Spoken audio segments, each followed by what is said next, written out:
WISE began in the early 80s when the college was beginning to get women into administrative posts.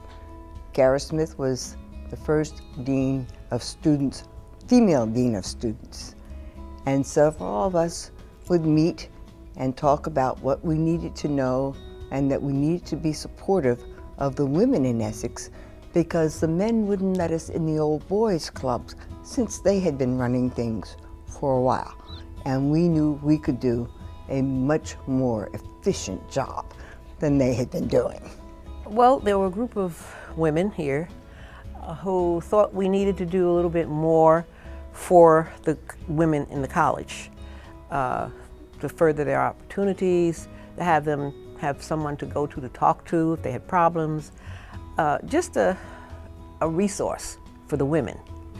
People don't understand or did not understand for many years that what WISE meant was Women in Support of Essex. That's exactly what WISE meant. And it came about as a result of a discussion that was held with Kara Smith and myself about, the condition of women at Essex County College. We found that although the student body was predominantly women, we had very few women that were in any form of leadership, and there was no internal mentoring program to move women into various positions in the institution, very visible positions outside of the classroom. And so it was Kara's idea that we should have a meeting of women just to reach out to women throughout the institution and ask them to come to a meeting over her house. And at that meeting there might have been about 5 or 6 women who did come. And as word, as word began to spread throughout the institution that women were meeting, we started getting people who wanted to come to the meetings, and then we started getting people who felt that the meetings were exclusionary. So the first thing we had to do was to move in a direction where people understood anybody who wanted to come to a meeting would be able to come. They would be welcome, and their opinions would be welcome. So we saw it move from 3, 4, 5 women up to, at any given time, 20 women might be meeting. We chose to meet at people's homes as opposed to the institution because it was our view that people would feel better in an environment other than their work environment, to listen, to bring forward their own opinions, and in many ways to not feel intimidated. We felt that if it was women in support of women, what would happen, it would be perceived as being a division, all right? And we thought we would have a harder time selling it to the higher administration and to the board. But if you say women in support of Essex, it is inclusive. So that's why, and to be very interested, and I'm glad you mentioned that, because that was a tremendous amount of discussion over the months when we held these meetings. There were a lot of women who really felt that it should be women in support of women, or something that would distinguish the fact that we as women are advocating very strenuously for a greater level of responsibility and remuneration in the institution. Because let's be serious, I can tell you how much money I started making when I first got here.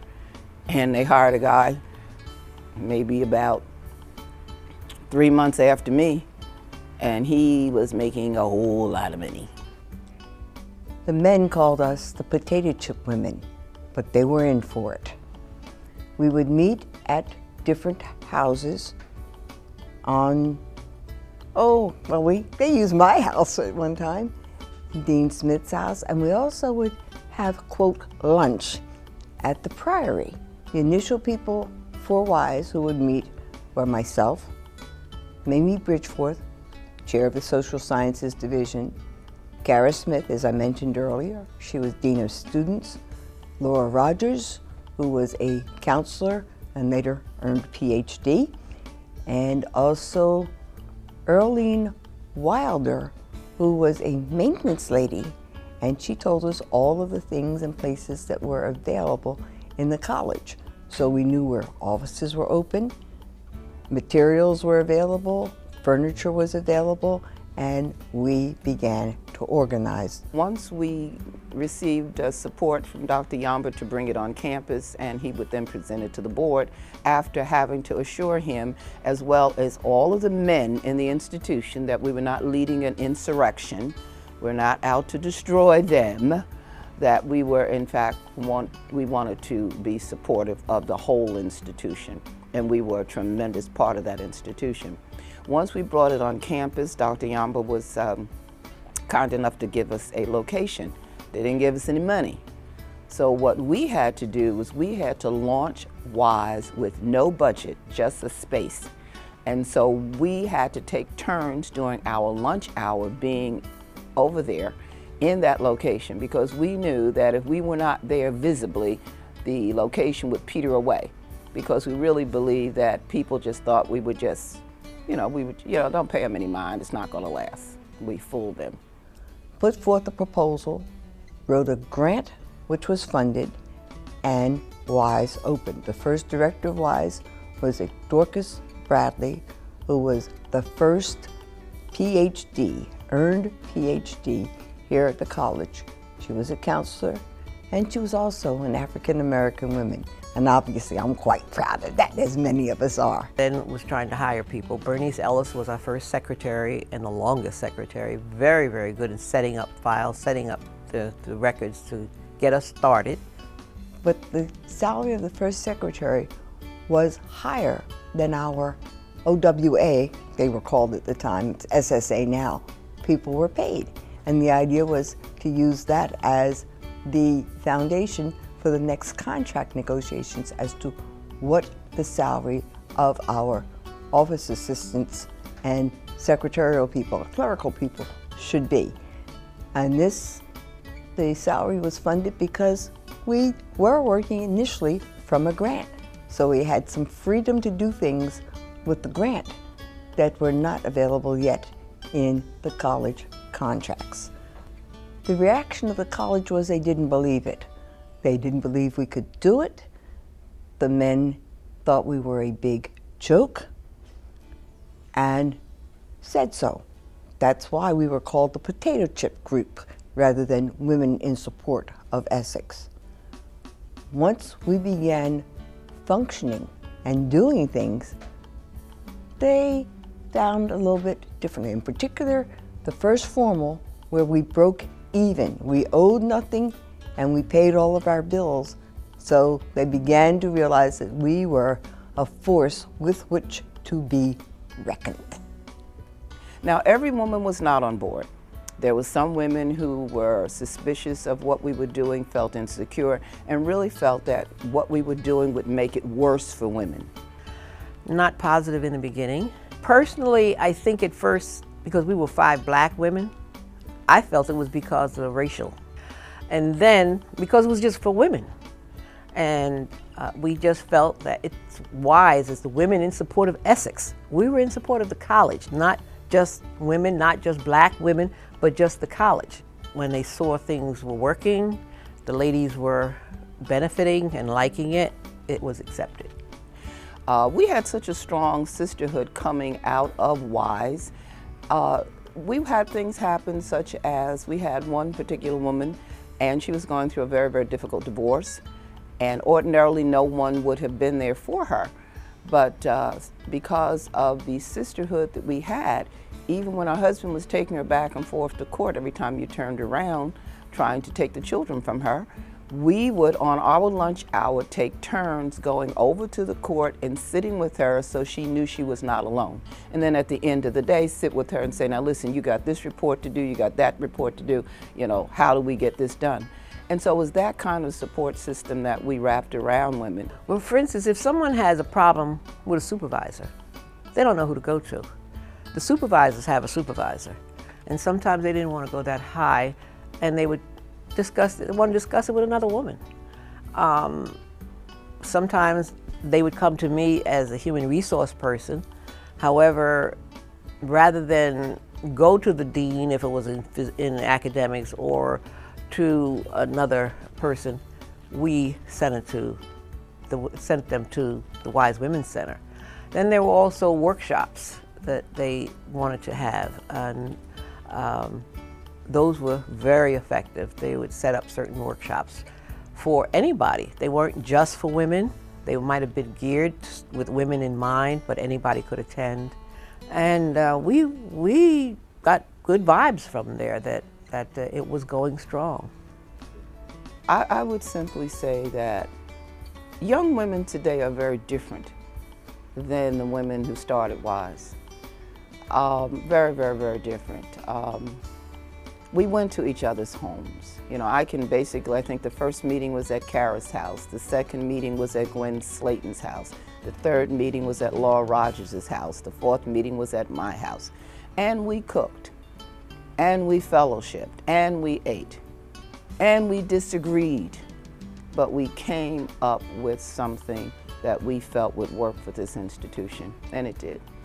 It did. My role in the founding of WISE was really to give the women of Essex County College the support they needed to get this movement, so to speak, off the ground. And they did it exceptionally well because the services they provided to the women of Essex County College went beyond the employees.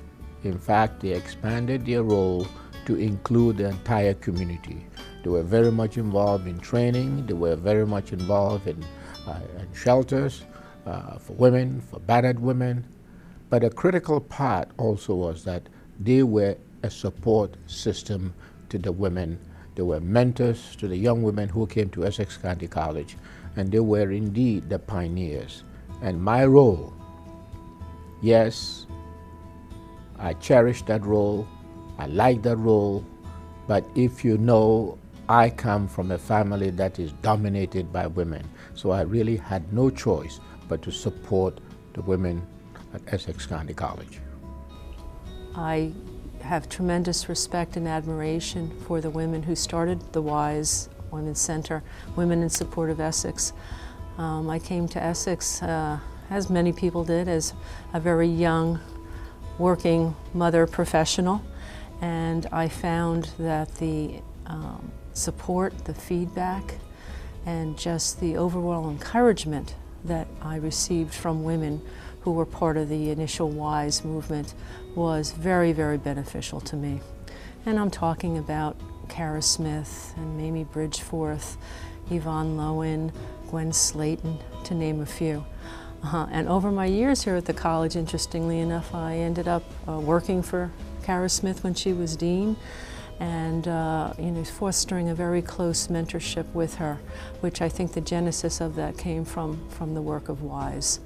I knew that I was looking at a landscape that, to be honest, was a lot of males in leadership positions, whether that be middle management or higher up. And I guess at some level, working here, you were given opportunities, and it was through their work, through promoting the leadership of women, the work of women, that I'm sure opened some doors for me when I think about it in retrospect. But with that, it was also just knowing that you could sort of compare notes to other individuals who have worked their way through the system at Essex. Because I mean, honestly, women need to network every bit as much as the men do, and probably more. And I really was very, very grateful for that. If I had to say anything about WISE, I would say that WISE in many ways is the victim of its success. Our goal was to make it commonplace for women to be in leadership at Essex County College. We achieved that goal, and I think in the process of achieving the goal, people who came behind us really didn't understand what it took for them to be in the positions that they're in. So I think that it's a good opportunity now for WISE to go forward. I know that it's fallen into some bumpy times, but the times that it's in is no more bumpier than it was when we started. We started with nothing and built something that had an enormous impact on the students' lives, on the direction of this institution, and I dare say on the community, because Pat Palmieri came along and moved WISE to a whole new area in terms of reaching out to women and men in the community. And moving forward, I would hope that the women of Essex County College sort of embrace the original mission of WISE and work to support the careers of other women at the institution, sort of building on our years of experience and expertise, and just preserving the legacy of what was the Women in Support of Essex.